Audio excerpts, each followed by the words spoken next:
In a world that frequently emphasizes kindness, sympathy, and understanding, the notion of not being gentle with everyone may seem counterintuitive. Nonetheless, Buddhism presents a profound perspective on this matter. Gautam Buddha, the enlightened sage who established Buddhism over 2 millennia ago, imparted invaluable wisdom that transcends mere politeness. His teachings delve deeply into the essence of human relationships, inner serenity, and spiritual growth.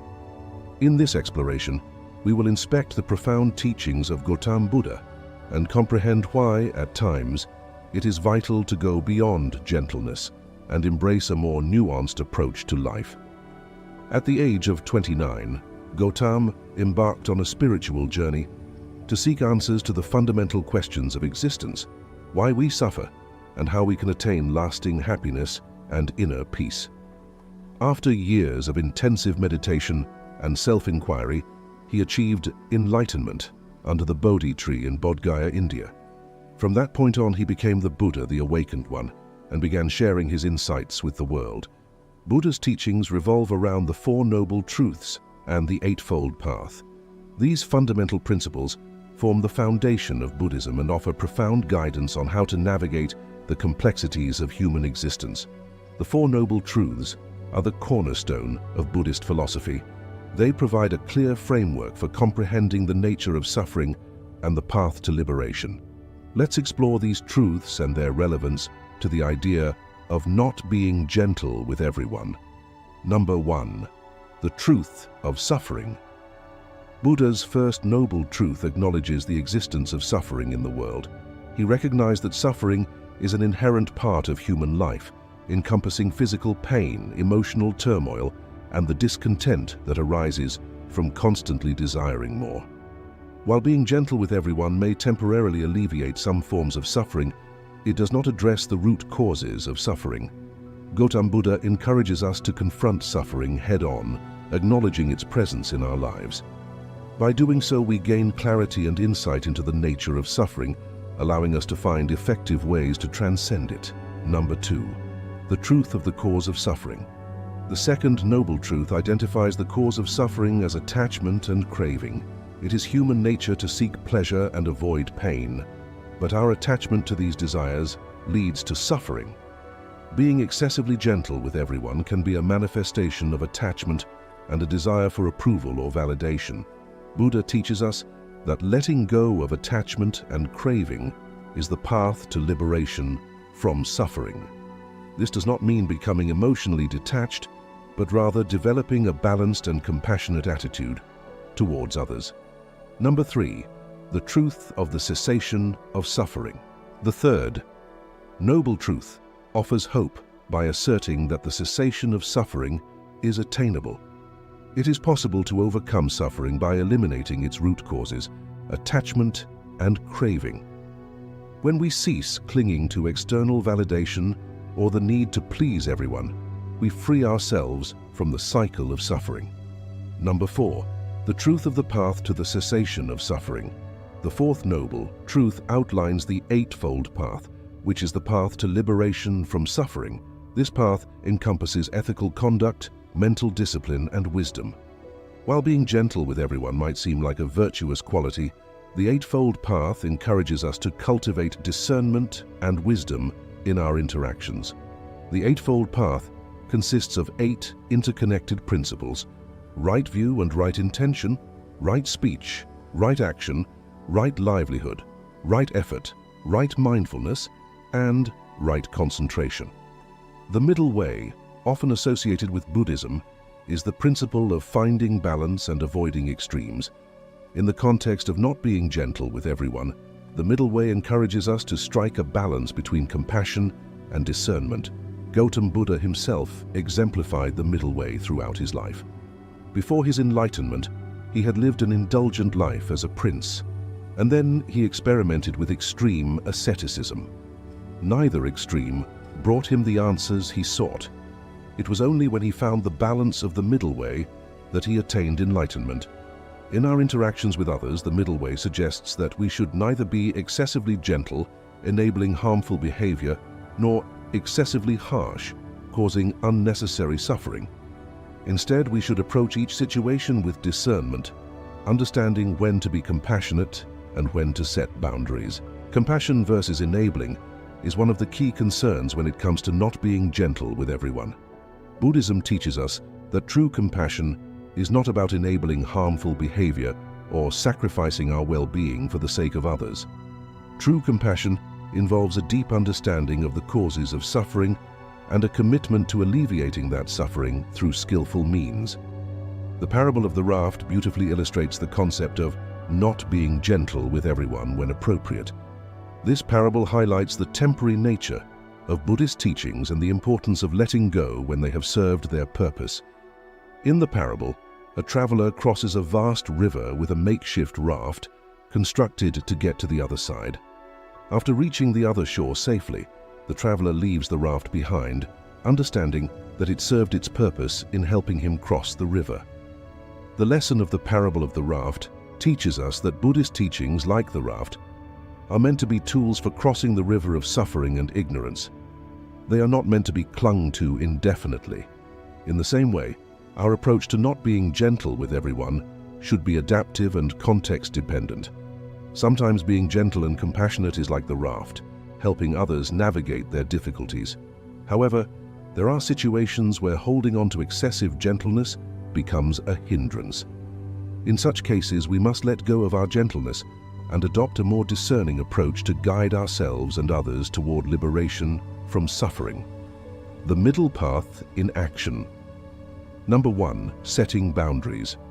One common area where the middle path is crucial is in setting boundaries. While it is important to be compassionate and accommodating, it is equally important to establish clear boundaries to protect our well-being and maintain healthy relationships. In a Buddhist setting, boundaries are not seen as a lack of compassion, but as an act of self-care and wisdom. Number 2, dealing with harmful behavior. When faced with harmful behavior from others, the middle path encourages us to respond with wisdom and compassion. This may involve addressing the behavior directly, offering support for positive change, or seeking professional help when necessary. It is essential to avoid unnecessary harshness and refrain from enabling harmful actions. Number 3, navigating conflicts. Conflicts are a natural part of human interactions. The middle path teaches us not to avoid conflicts or suppress our feelings, but to address them with skillful means. This means approaching conflicts with mindfulness, active listening, and a willingness to understand the perspectives of others. Instead of being excessively gentle and avoiding conflicts to maintain superficial harmony, the middle path encourages us to engage in constructive dialogue and seek resolutions that promote genuine harmony and understanding. The parable of the mustard seed. The parable of the mustard seed revolves around a grieving mother who has lost her child. Overwhelmed by grief, she seeks out the Buddha for help. The Buddha agrees to help her, but with a condition. She must bring him a mustard seed from a household that has not experienced death. Eager to relieve her grief, the mother embarks on her quest, visiting numerous households. However, she soon realizes that every home has experienced death, and there is no mustard seed to be found. She returns to the Buddha with a newfound understanding of the universality of suffering. The lesson of the parable of the mustard seed teaches us that suffering is an intrinsic part of human existence. Everyone experiences loss, pain, and sorrow at some point in their lives. In the context of not being gentle with everyone, this parable reminds us that gentleness alone cannot eradicate suffering.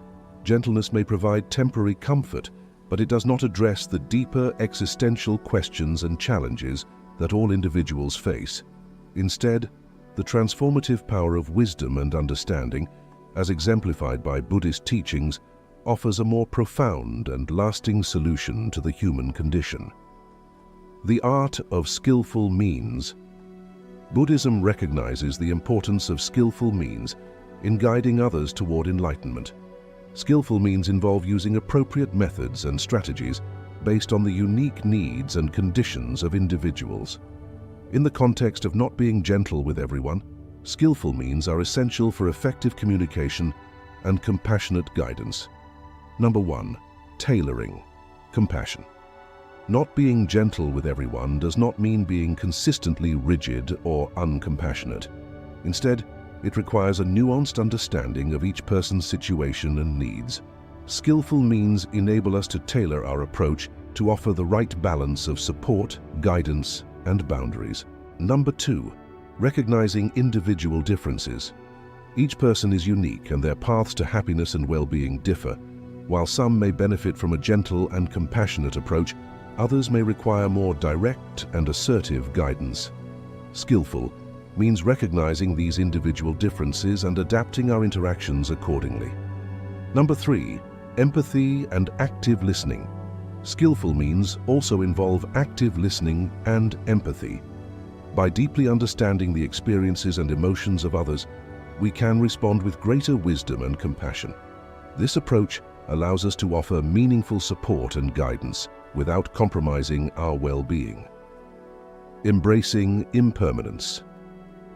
Impermanence is one of the fundamental truths in Buddhism. It teaches us that all things, including our emotions and relationships, are subject to change and transience. Understanding impermanence is essential in the context of not being gentle with everyone. Number 1, the impermanence of emotions. Our emotions are ever-changing, often influenced by external circumstances. Being excessively gentle or harsh in response to our emotions can lead to instability in our relationships. Recognizing the impermanence of emotions allows us to respond with equanimity and wisdom. Number 2, the impermanence of relationships. Even the closest relationships in our lives are impermanent. People change, circumstances change, and relationships evolve. Understanding impermanence allows us to appreciate the beauty of each moment, while also being prepared for the inevitable changes that life brings. Number 3, letting go. Impermanence teaches us the art of letting go. It reminds us that clinging to rigid notions of being gentle with everyone is futile.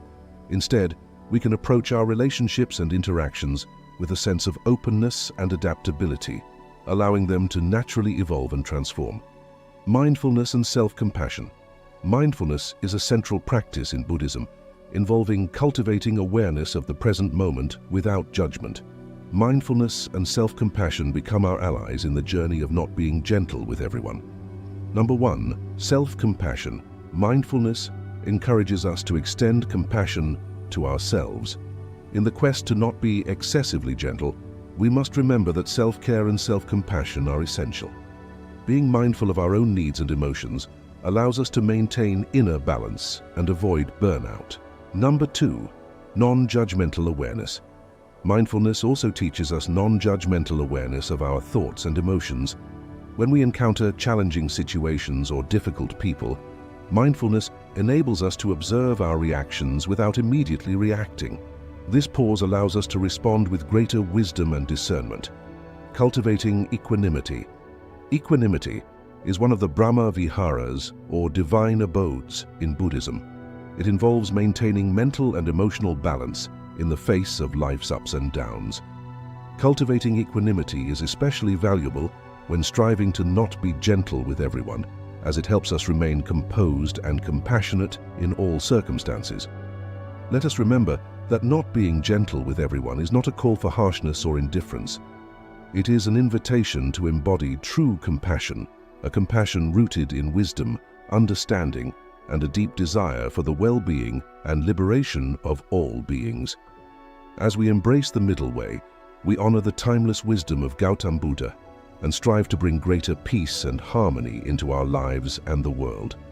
In the end, it is the balance of gentleness and discernment that leads us to the true heart of compassion.